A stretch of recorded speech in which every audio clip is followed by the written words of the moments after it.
tervist kõigile auväärsetele. See oli täiesti ootamatu, kui ühel laupäeval Astrid helistas ja ütles, et selline haridusfoorum siin. Mina olen Vahur Tõnissoo, Eesti Põllumajandus-Kaubanduskoja juhatuse liige ja siis mul on veel üks hobi on kodus, on külaülikooli peamees. Lugupeetud õppejõud proua Lauristin ka pidas ühe väga hea loenduse mõned aastad tagasi.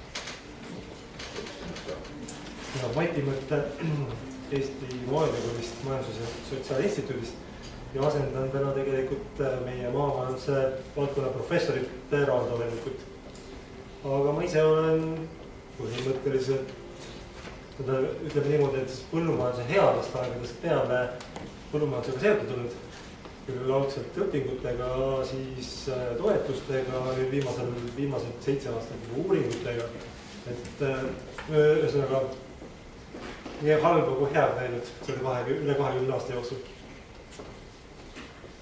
Minu töö on olnud ka kõik need aastad siis selliste eelduste loomine Eesti põllumajanduse arenguks. Ja põllumajandus on väga teadmiste mahukas tegevus, eriti loomakasvatus. Ja siin olid väga head metafoorid, enne just kuulsime, kuidas mulda tuleb katsuda ja seda lõhna tunda. Et selline lugu, et kui me siin räägime täna ju haridusest ja kriisidest, et minul on üks tore tädi, kes on eluaegade emakeeleõpetaja. Tema saab esmaspäeval 90-aastaseks ja saatis oma selle juubelikutse e-kaardiga, e-mailiga ikka, tal käib kõik see digiga kaudu. Ja ma ükskord küsisin tema käest, et ütle, et mis on Eesti jaoks kõige tähtsam küsimus. Ja ta ütles ainult ühe sõna, et see on haridus. Nii et väga õiget asja ajame siin, ma arvan. Siis teine asi on see, et käisime piimaühistu juhtidega hiljuti Iirimaal, sealsetel piimaühistutel külas. Ja neil on väga võimsad sisesed koolitusprogrammid oma liikmetele, just selle teadusmahukuse pärast. Ja nad kinkisid ühe brosüüri kaasa ja selles brosüüris oli siis iga kursuse ploki vahel üks selline mõttetera.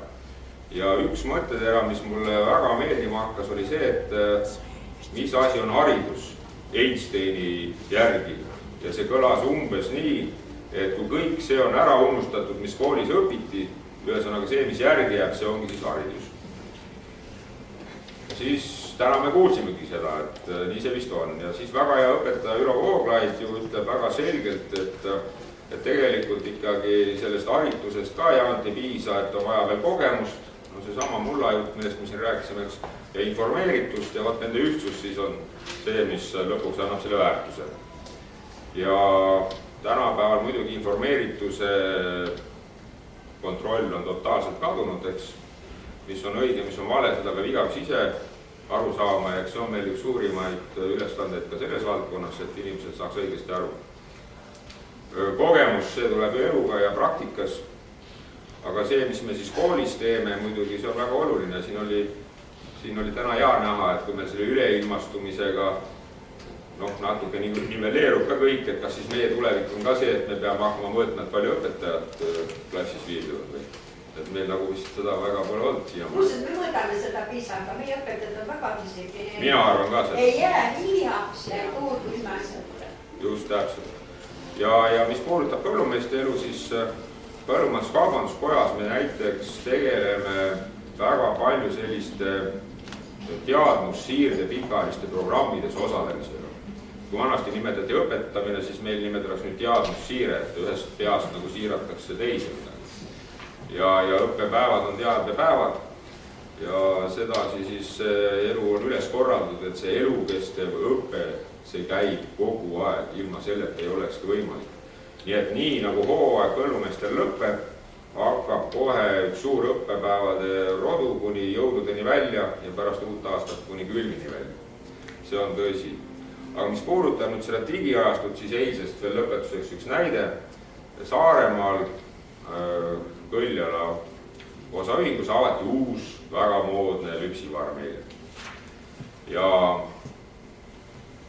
selle varmi omanik Tõnu Post, kes on aasta põllumees ja eelmine aasta Eesti põllumajanduse tippjuhi tiitli välinud, helistas mulle täna ja ütles, et no vot sellist tünga mulle pole kunagi tehtud ka eile. Ma küsisin, mis siis juhtus. Tuli äkki kõne cateringi firmalt, kes pidi kõik toidud tooma sellele suurele sündmusele. Tohutu rahvas oli kokku kutsutud üle Saaremaa ja Mandritki. Ja cateringi firma küsib, et me oleme nüüd siin HSK mõisa ees, et kus te olete? Tõnu ütleb, et ma ütlesin teile, et keerake asfaldi pealt vasakule, et siis te jõuate lauda juurde. Nemad vastavad, aga siin ei ole üldse asfalti. Siis Tõnul, kes jõnsakas läbi, küsis, kus maakonnas te olete. Nad ütlesid, et Läänemaal, HSK mõisas. Tema on Saaremaal kõigele kõrval HSK. Ja siis selgus, et no me tuleme siis praami peale. Tõnu ütles, et praam tuleb poole tunni pärast, te enam siia ei jõua.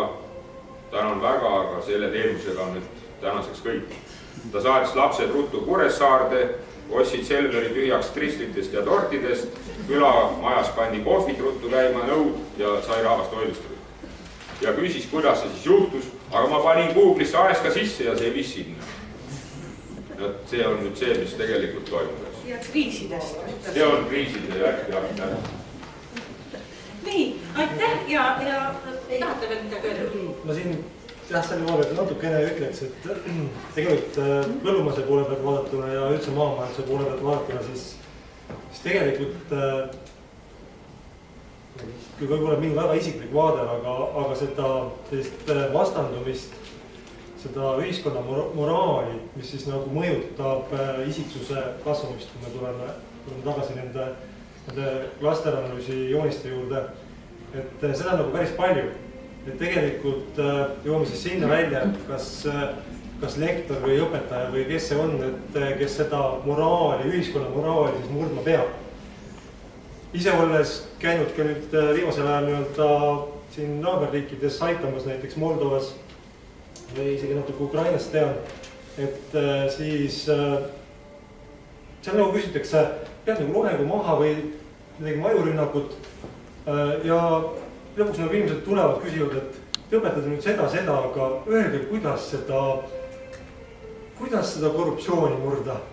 Nad on nagu nii murtud sellest moraalist, mis seal ühiskonnas on, et nad ei suudagi vastu võtta seda mida nagu pakutakse.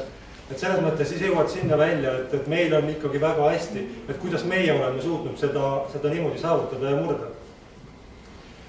Ja tegelikult siis komplekssüsteemide juurest vaadatuna ja põllumajanduse üldse vaadatuna, siis teine pool on hästi oluline strateegiline pool. Et tegelikult minu küsimus oleks, et me vaatame komplekssüsteeme, et kui pikaajaline see vaade ka ette peaks olema ja kuhu me paigutame siis selle strateegia maailma, kus me tegelikult elame. Siis meil on ju kombeks praegu neid strateegiaid teha igasuguseid. Hakkab külatasandit peale, jõuame riiklike suurte strateegiateni välja. Või ülevalt alla. Meil tegelikult on Eestis liider, kes ei tea, et see jõuab alt ülesse poole. Aga tegelikult on need kõik väga seotud komplekssüsteemid. Ja millegi pärast on ikkagi niimoodi, et olgu meil need strateegiad, olgu meil õppekavad, mis iganes, siis tegelikult ja kriisid, siis tegelikult meil on selline lühiajaline mälu. Et millegi pärast me unustame ära, jätame asjad ikkagi pooleli, ei mõõda neid ise ka päris hästi ja lõppude lõpuks ongi tulemus selline nagu ta on, et selline keskpärane. Me oleme väga kriitilised, eks, kuigi Eesti vist on eelpildes. Ja nii on meil, et tegelikult tahaks näha rohkem sellist veel pikaajalist strateegiat, mis aitaks nagu kaasa ja samuti siis see koostöö. Et võib-olla ikkagi kompleksselt üks inimene ei suuda kõike teha. Et seda üliinimest meil ka ikka olemas ei ole. Aitäh. Ja nüüd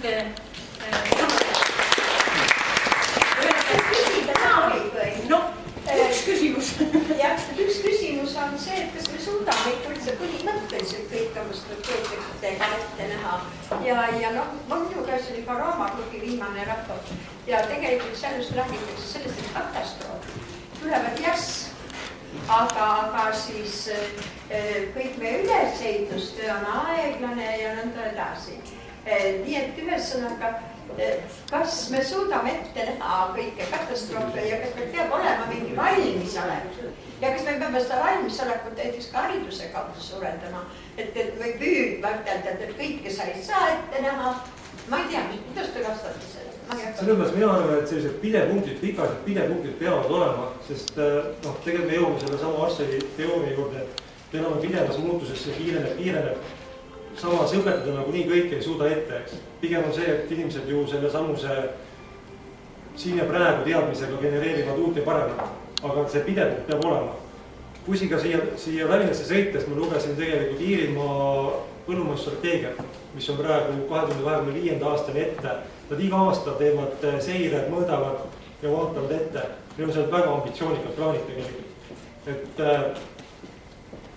see on üks näide, et ikkagi tehakse. Ma lisan siis veel ühe asja, et meil ilmub ka selline põllumehe teataja ajakiri 6 korda aastas meie ühingu poolt ja just minul oli kohustus seekord kirjutada sinna arvamusveerg ette jõuluajaks.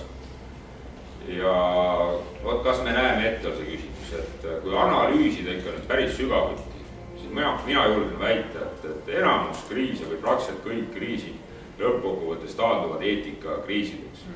Meil täna oli sellest moraalist siin juttu.